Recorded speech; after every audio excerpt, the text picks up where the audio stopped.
नहीं, एंड अब सर ये जो और एक चीज है बिंज ईटिंग, जिसे आजकल बहुत जी दिन से यंग जनरेशन में तो बिंज ईटिंग बहुत रहता है।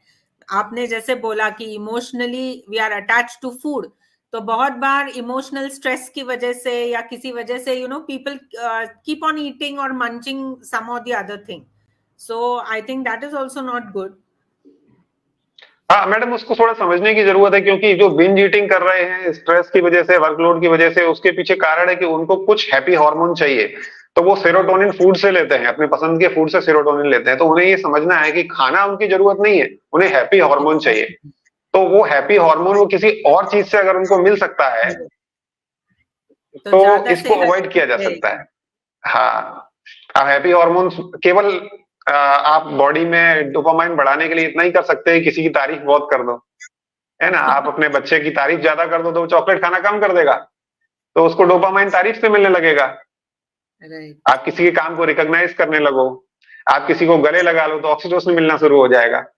तो अगर हम हैप्पी हार्मोन्स किसी दूसरे तरीके से सप्लाई कर देते हैं तो हमें ज्यादा फूड पर डिपेंड नहीं होना पड़ेगा। हाँ, फूड से डोपामाइन बनता है, ज्यादा सेरोटोनिन हमें मिलता है डायरेक्टली, तो हम ऐसा करें कि कुछ ऐसे सिलेक्टिव फूड खाएं कि जिससे सेरोटोनिन तो हमें मिले लेकिन कैलोरी ज्यादा ना बढ़े हमारी।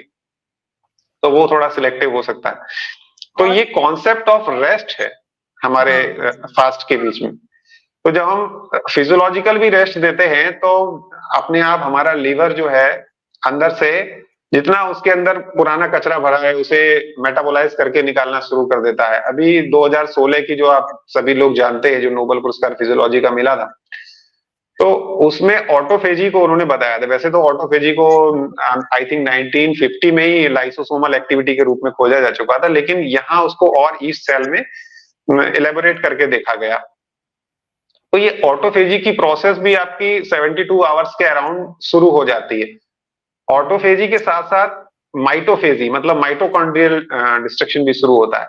लेकिन हमारे शरीर में ये इतना सिलेक्टिव होता है कि जो जो चीजें आपके यूज की नहीं है, जो भी सेल ऑर्गेनल्स जो यूज के नहीं है, जो माइटोकॉन्ड्रिया प्रॉपरली फंक्शन नहीं कर रही है, शरीर सबसे पहले उन्हीं को धीरे धीरे धीरे धीरे यूज अप करके बर्न करके एनर्जी ले लेता है। तो हमारे शरीर में जितना भी कचरा है, जितना भी मेटाबॉलिक वेस्ट है, और जो टूटी फूटी कोशिकाएं हैं, सेल्स हैं, और कुछ नॉन फंक्शनल माइटोकॉन्ड्रियाज हैं, उन सबको शरीर यूटिलाइज कर लेता है फास्टिंग के दौरान। और जो आप हर्बर्ट एंड शेल्टन, जिन्होंने करीब 30,000 लोगों को उपवास कराया है, वो लिखते हैं कि फास्टिंग के बाद आपका पूरा शरीर नया हो जाता है। आपकी आई साइट ब्राइट हो जाती है, आपके स्किन से रिंकल्स चले जाते हैं, आपके स्किन का टेक्सचर बदल जाता है, आपकी टंग टोटली क्लियर हो जाती है, आपकी ब्रेथ ऑर्डर खत्म हो जाती है, मतलब पूरी बॉडी आपकी रिन्यू हो जाती है। और आप एविडेंसेस की बात कर रहे हैं ना, तो रिसेंटली आप देखेंगे तो कई सारे एविडेंसेस हैं जिनमें एनिमल स्टडीज भी हैं, ह्यूमन स्टडीज भी हैं, जिनमें ये पाया गया है कि फास्टिंग के दौरान शरीर में जो बहुत सारे बायोमार्कर्स हैं इन्फ्लामेशन के, जैसे सीआरपी है और ऐसे और भी बायोमार्कर्स हैं, इंटरल्यूकिन्स हैं, वो उनका लेवल अपने आप डाउन हो जाता है। और मसल सेल्स का और आपके लिवर सेल्स का जो इंसुलिन सेंसिटिविटी है वो अच्छी बढ़ जाती है, मतलब इंसुलिन रेजिस्टेंस खत्म हो जाता है। तो डायबिटीज के लिए बहुत अच्छा है। डायबिटीज की कंडीशन के लिए भी फास्टिंग एक बहुत अच्छा ट्रीटमेंट है, टाइप 2 डायबिटीज के लिए।